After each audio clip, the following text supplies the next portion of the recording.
ಪ್ರೀತಿಯ ವಿದ್ಯಾರ್ಥಿಗಳಿಗೆ ಬೆಳಗಿನ ಶುಭೋದಯಗಳನ್ನು ತಿಳಿಸುತ್ತಾ ಇಂದಿನ ಈ 4 ಮತ್ತು 5ನೇ ತರಗತಿ ಕ್ಲಾಸಲ್ಲಿ ಇವತ್ತು ಮಾಡಬಹುದಾದಂಥ ಚಟುವಟಿಕೆ ಯಾವುದಪ್ಪ ಅಂತಂದರೆ ಪದಬೇಟೆ ಚಟುವಟಿಕೆ. ಏನೋ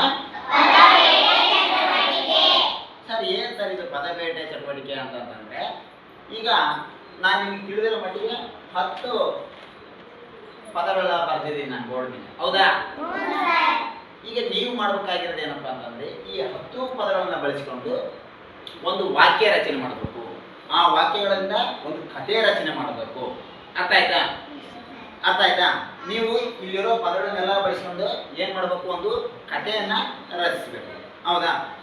ಈಗ ಅದರ ಪ್ರಯುಕ್ತ ನಾನು ಇಲ್ಲಿ ಏನು ಮಾಡ್ತಾ ಇದ್ದೀನಿ ಅಂದರೆ ಕೆಲವೊಂದು ತಂಡಗಳನ್ನು ಆಯ್ಕೆ ಮಾಡಿದ್ದೀನಿ, ಕೆಲವೊಂದು ತಂಡಗಳನ್ನು ಗುಂಪಾಗಿ ಮಾಡಿದ್ದೀನಿ. ಈಗ ತಂಡದವರಿಂದ ತಂಡಕ್ಕೆ ಬೇರೆ ಕಥೆ ಇರಬೇಕು, ಸೇಮ್ ಕಥೆ ಇರಬೇಕು. ಅರ್ಥ ಆಯ್ತಾ? ಅಲ್ಲಿರೋ ಅಷ್ಟು ಪದಗಳನ್ನೆಲ್ಲ ಬಳಸ್ಕೊಂಡು ನೀವೇನು ಮಾಡಬೇಕು, ಕತೆ ಮಾಡಬೇಕು. ಅರ್ಥ ಆಯ್ತಾ?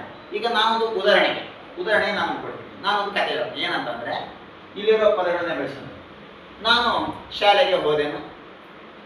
ಅಂದು ಆ ದಿನ ನಮ್ಮ ಶಾಲೆಯ ಮುಂದೆ ಒಂದು ದೊಡ್ಡದಾದ ಮರವಿದೆ. ಅವತ್ತು ತುಂಬ ಜೋರಾದ ಮಳೆ ಬಂತು.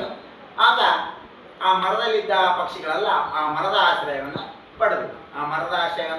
ಪಡೆದು ಜೊತೆಗೆ ವಿದ್ಯಾರ್ಥಿಗಳು ಸಹ ಏನು ಮಾಡಿದ್ರು, ಆ ಮರದ ಆಶ್ರಯವನ್ನು ಪಡೆದರು. ಹೀಗೆ ಪ್ರಕೃತಿ ಅವತ್ತು ಬಹಳ ಸುಂದರವಾಗಿ ನಮಗೆ ಕಾಣುತ್ತಿತ್ತು.